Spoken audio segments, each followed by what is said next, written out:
aquí en la onda. Dale.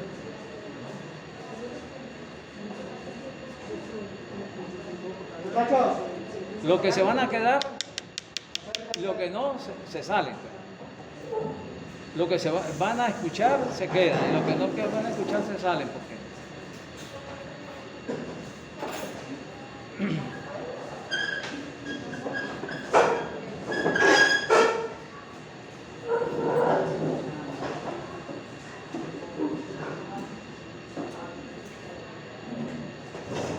bueno, entonces la clase hoy, osteogénesis reparadora.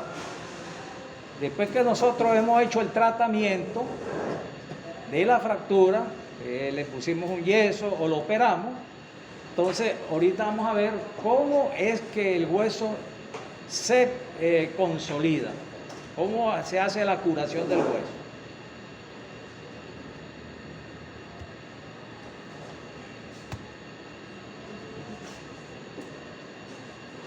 Cuando hay una fractura, cuando hay una fractura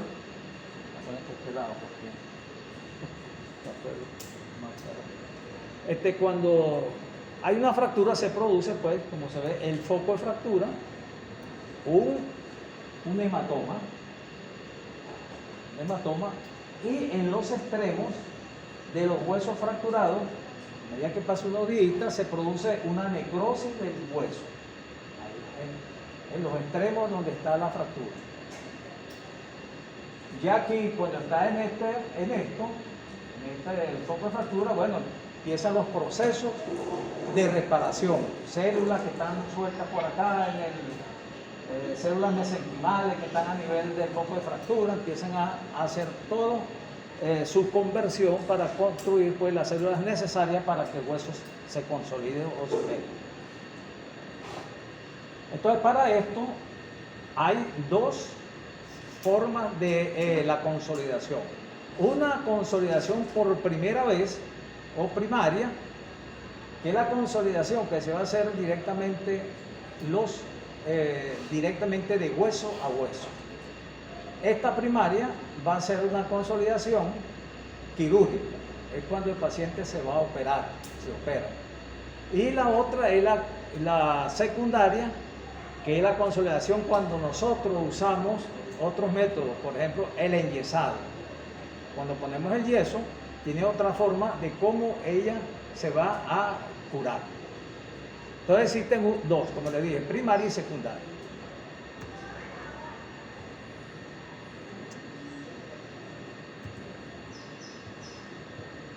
¿Cuál es la primaria? Esta.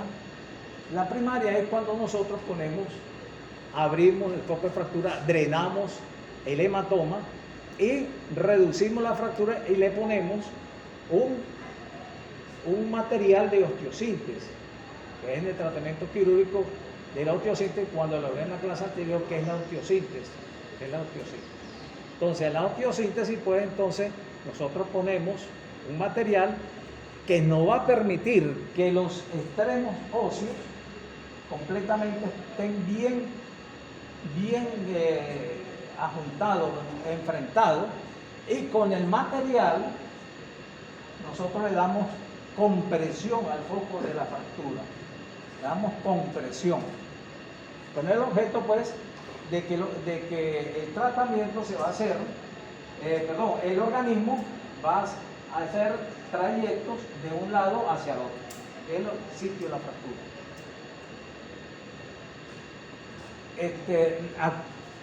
¿Qué es lo que pasa aquí? Bueno, que estas células, que son los osteoclastos, empiezan a hacer túneles a través de un fragmento para el otro, y atrás vienen los osteoblastos depositándose, que viene siendo como el cemento que está haciendo allí para que se vaya pegando, y después eso empieza a transformarse en los osteocitos normales. Entonces produce la consolidación de la fractura directamente. Aquí, como ustedes ven, tenemos que darle presión porque los extremos necrosados, tenemos que darle presión porque el extremo necrosado se va a morir, pero con la presión le va a permitir que ocurra eso. Entonces, esta es la consolidación primaria. ¿Qué es lo que pasa aquí con la consolidación primaria? Que cuando nosotros vamos a hacer una radiografía, nosotros no vamos a ver ningún callo externo por fuera. Ningún callo externo que se va a ver en la secundaria, como ahorita que vamos a conversar de la secundaria. Aquí no vamos a ver ningún callo. Si nosotros vemos un callo aquí con un material es porque la cirugía no fue bien hecha. La cirugía quedó con defectos técnicos y por lo cual la consolidación no se va a hacer por forma primaria, ya entraría en una forma secundaria, cuando hace callo externo. Aquí vemos pues una radiografía de un paciente que fue intervenido, está la placa y ven que está la fractura y no se ve nada de callo por aquí abajo. Nada. Quiere decir que esa fue una cirugía bien hecha y hizo la consolidación perfecta de un hueso.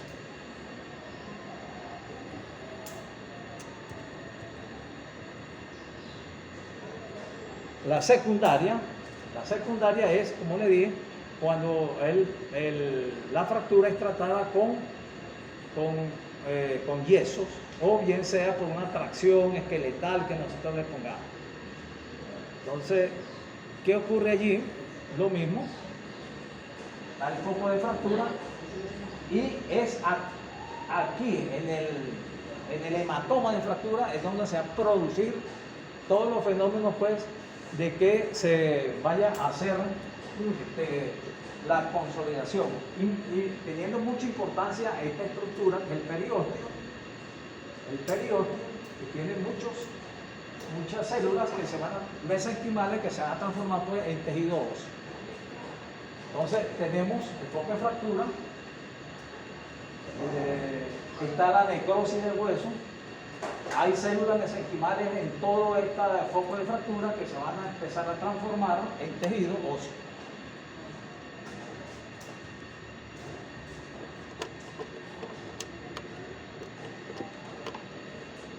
Siga, que esto es rápido.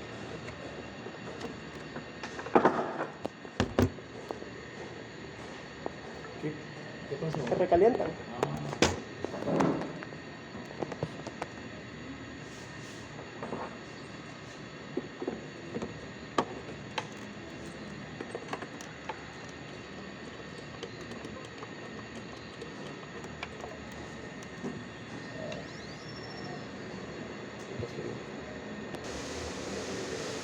Siga.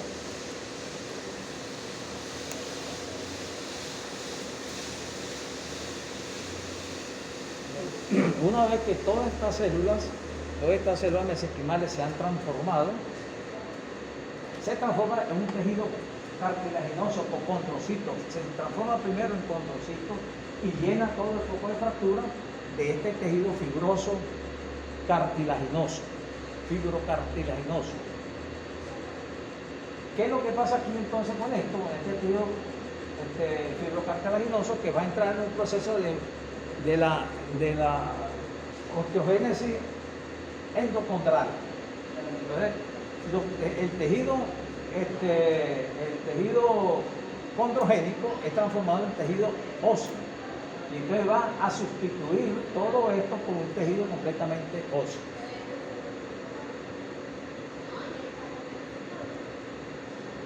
Ya empieza pues el cartílago que se está formando a ser sustituido ya por un tejido fibroso ya óseo, ¿okay? Formándose pues como una especie de un callo. Ya empieza a formarse el callo alrededor donde estaba el hematoma de fractura.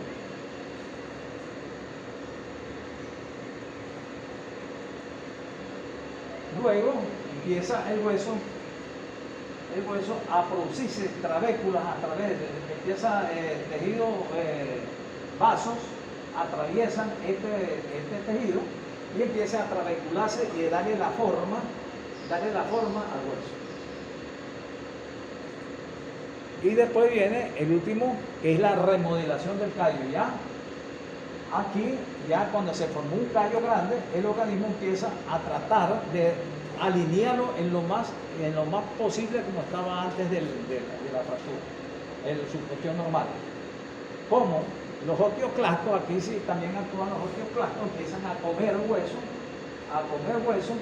claro que por supuesto esto está influido también por otros mecanismos ambientales propios ahí del hueso, como es la presión que nosotros le estamos dando allí al hueso.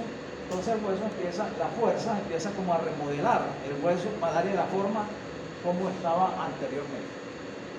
Entonces, todo esto pues es lo que le da la curación de la fractura por segunda intención.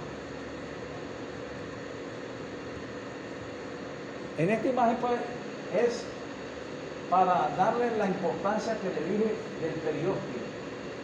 Cuando el periósteo está intacto, se hacen unos puentes óseos de una fractura a la otra, de un fragmento óseo al otro, haciendo un puente que ellos se encuentran y entonces se cierran. Pero ¿qué pasa cuando ocurre esto que se lesiona el periósteo? Cuando hay una fractura abierta. Cuando hay una fractura abierta, fíjense, ya en los puentes no se van a hacer de un fragmento a otro, sino son locales al sitio de los dos extremos óseos.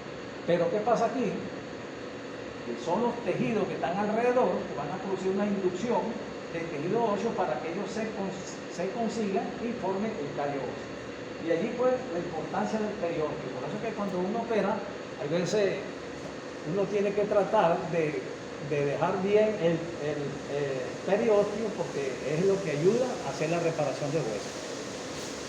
Claro, hay cirugías, por ejemplo, que está todo esto comprometido, entonces tenemos que recurrir a que pase esto para que la fractura se consolide. ¿Cómo sabemos nosotros que las fracturas se están curando? Hacemos radiografía, una radiografía que nos va a permitir ver cómo va la evolución de la curación del hueso. En el primer mes, le estoy diciendo, estamos hablando de la consolidación secundaria, porque en la primaria nunca vamos a ver ningún callo, va directamente el hueso, va a estar completamente curado directamente. Primero hay una desmineralización en los extremos del hueso. El trazo de la fractura se va a ensanchar más. ¿Por qué? Por el tejido que se necrosó por la fractura, que le faltó la sangre en los extremos óseos. Entonces va a hacer que la fractura esté más amplia. Y empieza a aparecer una sombra que nos va a sugerir que se está haciendo un callo. Es como una telita que está en un fragmento al otro. Radiológicamente se ve muy poquito, muy poco. En el segundo mes ya hay la aparición de un callo óseo periférico, ya va un poquito más grande, vemos más que está el callo, tanto de la parte superior como la inferior, y vemos que el trazo de la fractura ya empieza a desaparecer. Y en el tercer mes, bueno, ya está todo listo, pues ya el hueso el callo está completamente hecho, el trazo de la fractura desaparece y los puentes óseos, bueno, van a tener fragmento. Todo eso, ya ahí nosotros sabemos que ya el hueso consolidó. Ahora, ¿qué pasa si después de este tiempo,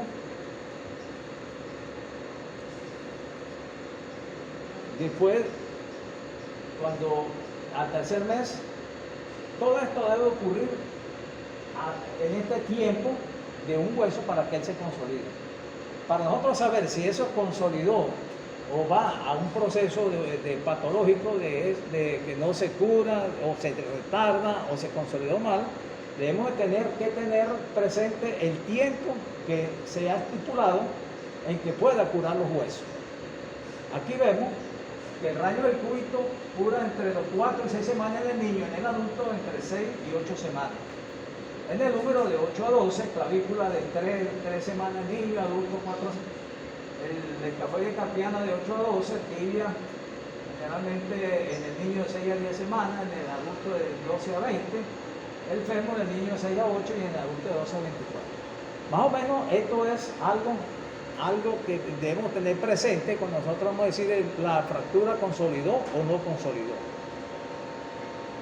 Porque nosotros llegamos a este tiempo con el yeso y vemos que eso no se ha curado con las imágenes que se han visto durante esos 3 meses, más o menos. Entonces nosotros decimos, este paciente está entrando ya a otro proceso de patológico de la fractura. Pero para que esto ocurra, para que ocurra, toda esa fractura se requiere por unas condiciones para la reparación ósea. Uno, primero, que tenga un aporte sanguíneo adecuado a los fragmentos óseos. Si tiene buena circulación los huesos pues más rápido se van a consolidar. Si la fractura se hace a través de hueso esponjoso, como ustedes saben, el hueso esponjoso está más vascularizado que la parte compacta del hueso. Que las partes blandas estén lesionadas lo menos posible, por esto de lo que le hablé del periósteo. Si el periósteo se desgarra, se rompe, entonces por supuesto que va a ser más tardía pues la reparación. Si la fractura está engranada, sobre todo cuando están en el tejido, la fractura metafisaria, la diáfisis se fractura en toda la metáfisis y resulta que la diáfisis se impacta, se enchufa, vamos a decir así, dentro del tejido esponjoso. Eso ayuda pues de que la fractura consolide más rápido. También las fracturas espiroideas y oblicuas que tengan cierta superficie de contacto ayuda pues a que la fractura se consolide más rápido. Que esté libre de infección. Una fractura que esté infectada es una fractura que va a tardar muchísimo, pero muchísimo tiempo para que ella cure. Las fracturas, como les dije, de la metáfisis, por eso que tiene buena irrigación, también consolida. Y la edad es importante, se consolida más rápido en los niños y los jóvenes que en los pacientes ancianos. Ahora, desde el punto de vista clínico, ¿cómo nosotros sabemos que una fractura ha curado? Primero, ponemos al paciente, quitamos el yeso, agarramos el segmento que está fracturado y le damos cierta fuerza. Si vemos que el paciente no manifiesta dolor, ya uno puede decir, todavía no ha consolidado la fractura. Si también al momento que le agarramos está completamente firme, esto está consolidado. Si vemos que la agarramos, que la movilizamos y se mueve, todavía falta para la consolidación. Y que el paciente, cuando le quitamos el yeso, está moviendo su miembro tranquilamente, ya uno dice consolidó. Porque si no está consolidado, en lo que lo mueva se va a estar moviendo. Entonces, todavía no está consolidado. Entonces, cuando ya sabemos esto, vemos la patología de la consolidación. ¿Qué puede pasar en el transcurso de la curación de la fractura? Estas 3 cosas. 1, el retardo de consolidación. 2, la no unión, que los fragmentos no se hayan consolidado, no se hayan completamente pegado. Nosotros le llamamos no unión o celuloartrosis. Y lo otro, la consolidación viciosa o mal unión, que es los huesos no fueron puestos en su forma normal y ellos va a permitir que se consoliden, pero en una forma desplazada, angulada. Entonces, a eso le llamamos nosotros consolidación viciosa o mal unión. ¿Qué es el retardo de consolidación? El retardo de consolidación es cuando la formación del callo óseo no ha ocurrido en el espacio habitual, en el espacio que yo les mencioné allí, 3 semanas, 4 semanas, 1 mes, 2 meses. Cuando no ha ocurrido en ese tiempo, nosotros decimos que entró en un proceso de retardo de consolidación. Pero aquí el proceso está biológicamente activo, está continuando, lo que falta un poquito más de tiempo. Entonces eso se llama retardo de consolidación. ¿Cuándo hacemos? ¿Qué tratamiento le damos al retardo de consolidación? Solamente una sola cosa: ampliar el tiempo, más tiempo, con el yeso, con la inmovilización. Darle más tiempo. ¿Qué puede ser más tiempo? Si es hasta los 3 meses y a los 3 meses no considerado, le damos 1 mes más. Hacemos una radiografía. no está consolidado todavía, le damos un mes más. No ha consolidado, damos un mes más. Hacemos una radiografía, no está consolidado, entonces entramos en esto. Ya de aquí para adelante ya sabemos que eso no se va a pegar. Entonces se llama no unión osteoartrosis. Es cuando hay fracaso definitivo de la consolidación ósea de la fractura.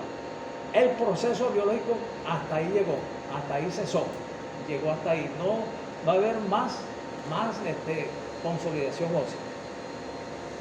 ¿Y qué nos va a llevar esto? A que en el sitio de la fractura va a haber una pseudoarticulación. Por eso se llama pseudoartrosis. ¿Cómo sabemos nosotros que llegamos a la pseudoartrosis?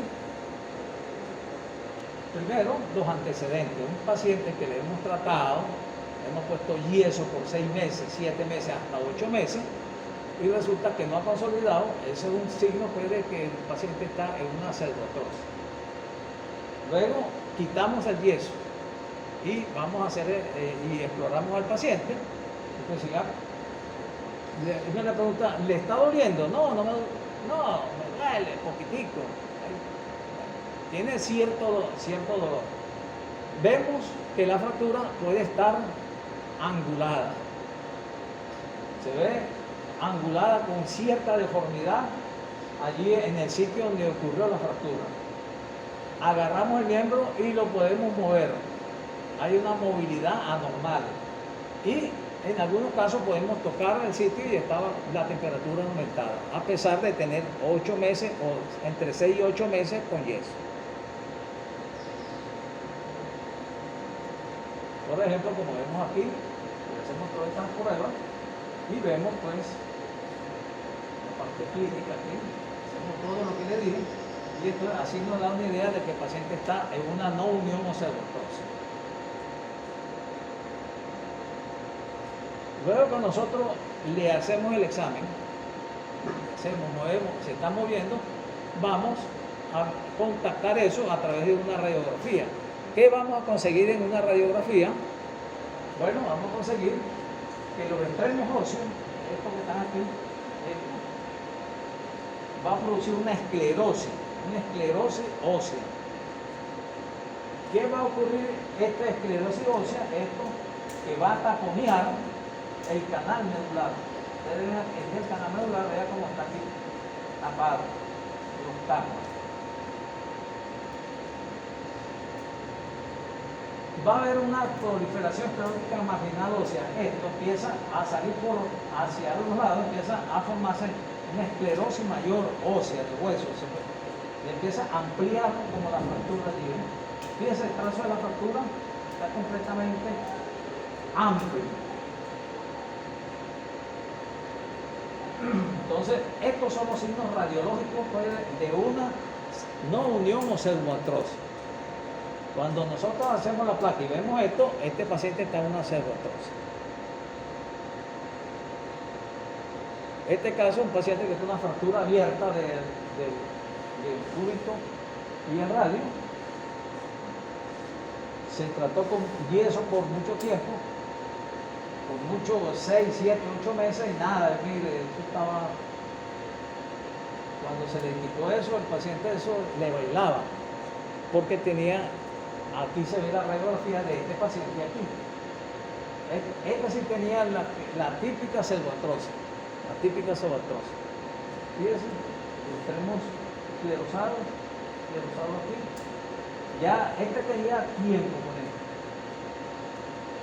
Ya está en una pseudoartrosis completa. ¿Cómo clasificamos nosotros la pseudoartrosis? Primero por el grado de severidad. Como ya le dije, retardo de consolidación, no unión, y la pseudoartrosis, esas sinoviales como las que estaban anteriormente ahí en la imagen que estaba aquí. Estas son pues los grados de severidad de la pseudoartrosis móvil, que puede ser móvil, tensa o indolora. Esos son pues una clasificación.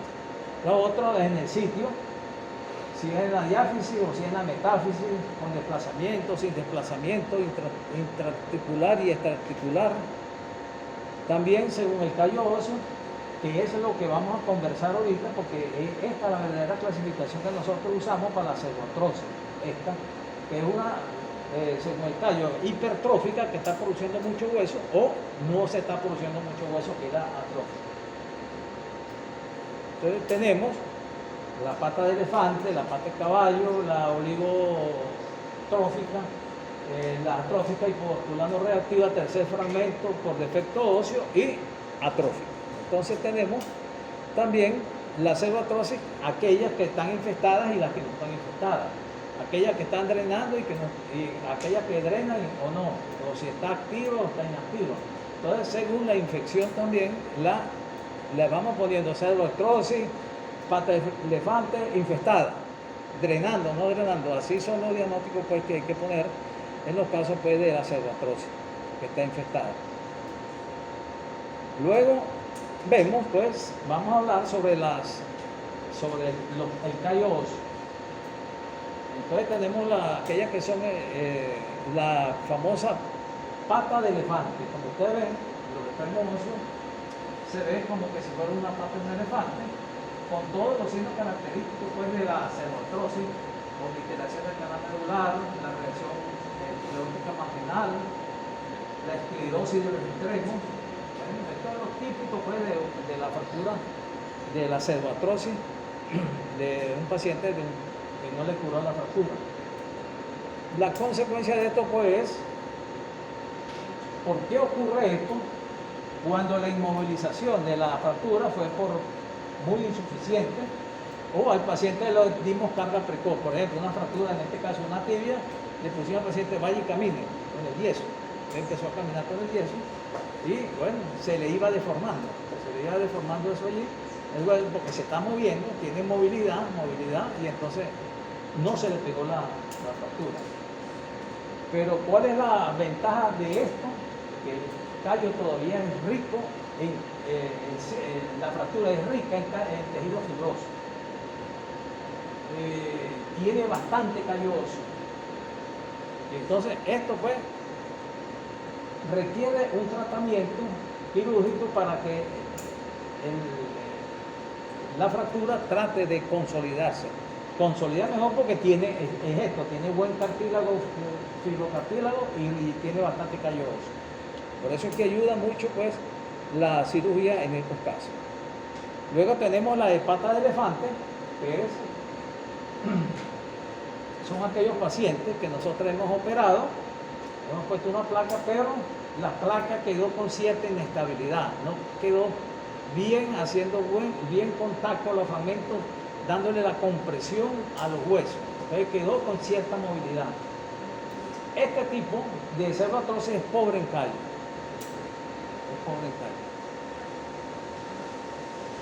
La otra es la oligotrófica, es aquellos pacientes que por casualidad nosotros las tratamos con una tracción esqueletal. Tiene la fractura, le ponemos un clavo y traccionamos y entonces separamos más los segmentos de la fractura. Entonces, al separarlos, pues el tratamiento pues, tarda más en que eso se vaya a consolidar porque hay un gran espacio que hay entre las fracturas. Ya este tipo de pseudoartrosis, esa casi no tiene callo óseo, como ustedes ven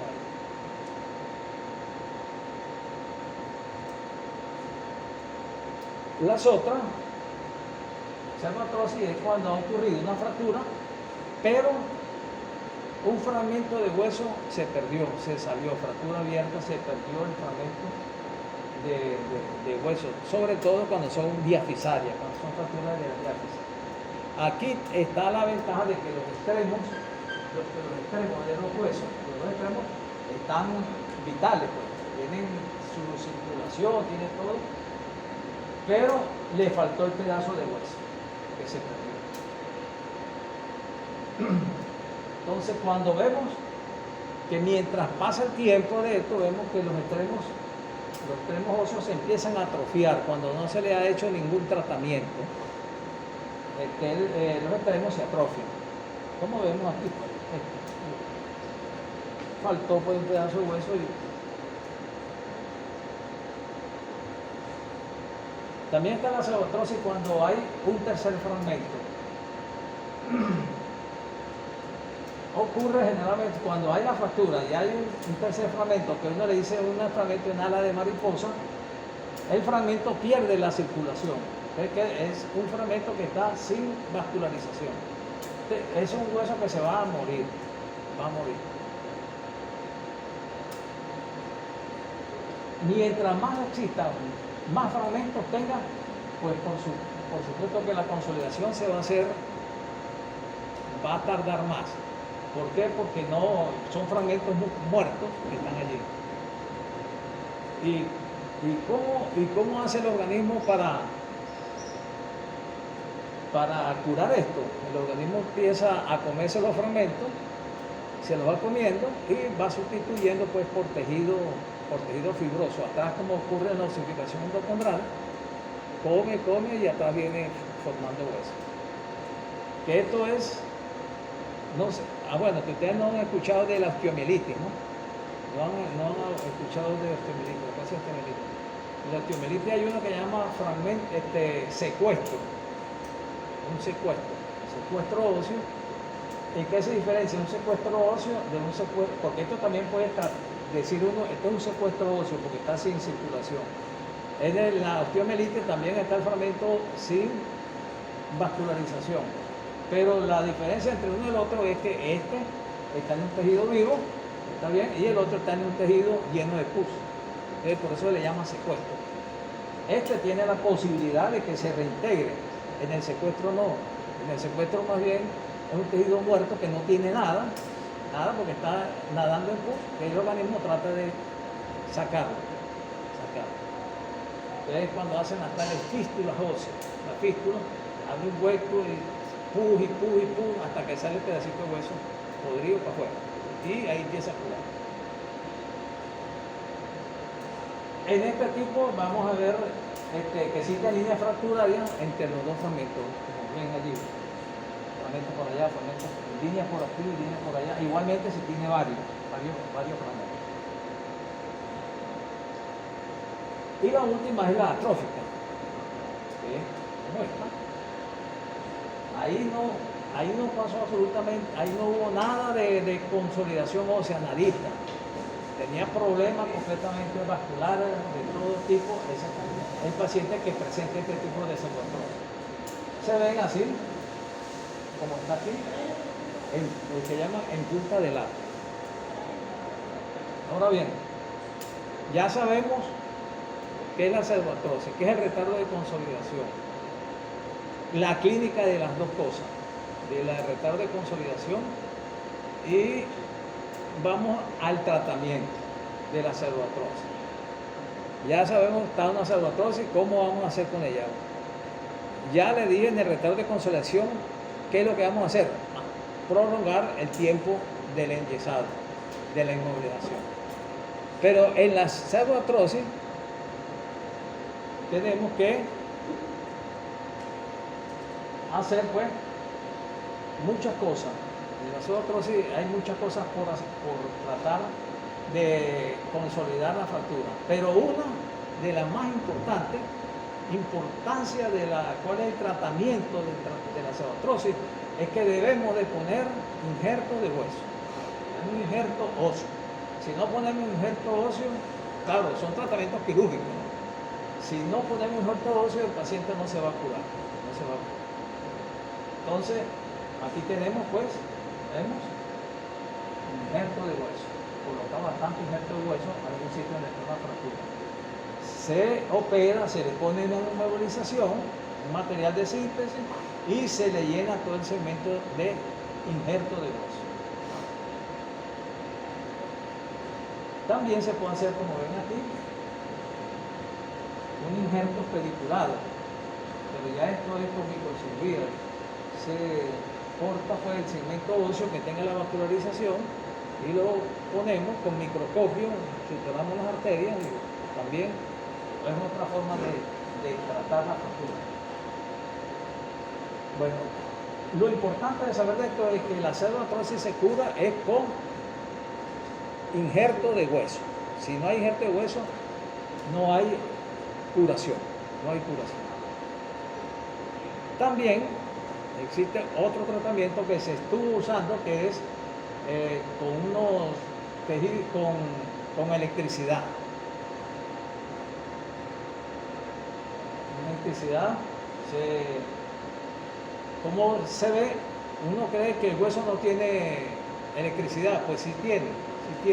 Eso lo comprobaron unos japoneses en el año 50, según un estudio de hueso, que ahí existen potenciales eléctricos.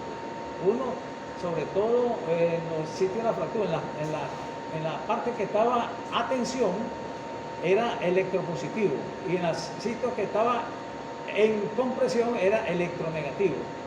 Los electronegativos no permitían que los huesos se consolidaran bien. Más bien en los electropositivos sí permitía pues que se formara callo. Eso fue un estudio que hicieron los japoneses, y basándose en eso se usaron algunos aparatos. Este era uno, poner unos cables con unas pilas y metí unos cables en el sitio de la fractura para que permitiera que la fractura consolidara. En verdad pues se usó y consolidó. También hacían una especie de unos campos eléctricos, le ponían allí y el hueso también se consolidaba.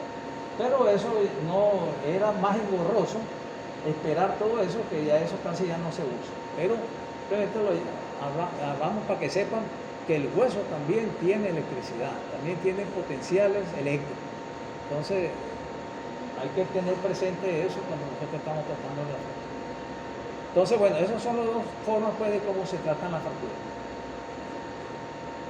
Y por último, la consolidación viciosa o mal unión. Es cuando el hueso no lo pusimos cabo a cabo, la reducción no se hizo bien, derechita, no lo pusimos en su sitio, y entonces ahí dejamos más bien que los huesos se desplazaran o que los huesos quedaran angulados. El organismo lo reparó así como estaba. Todo eso se llama consolidación viciosa o más unión. Como ustedes ven aquí, esta fractura de fémur, el hueso aquí está angulado, medio haciendo contacto. Mira el soberano callo que hizo.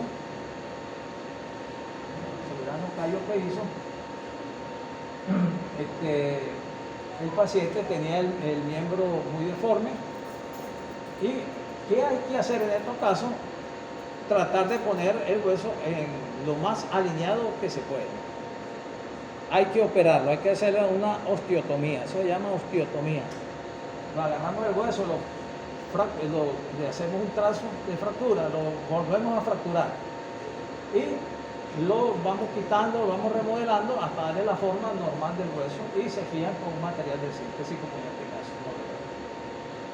Se operó, se le arregló. Bueno, y ahí está el paciente bien alineado. Entonces, eso es lo que se llama pues la consolidación, consolidación viciosa o mal unión. Entonces, esas son las tres patologías pues, que conseguimos en la consolidación de la fractura. Y esto era todo de esto que íbamos a conversar hoy.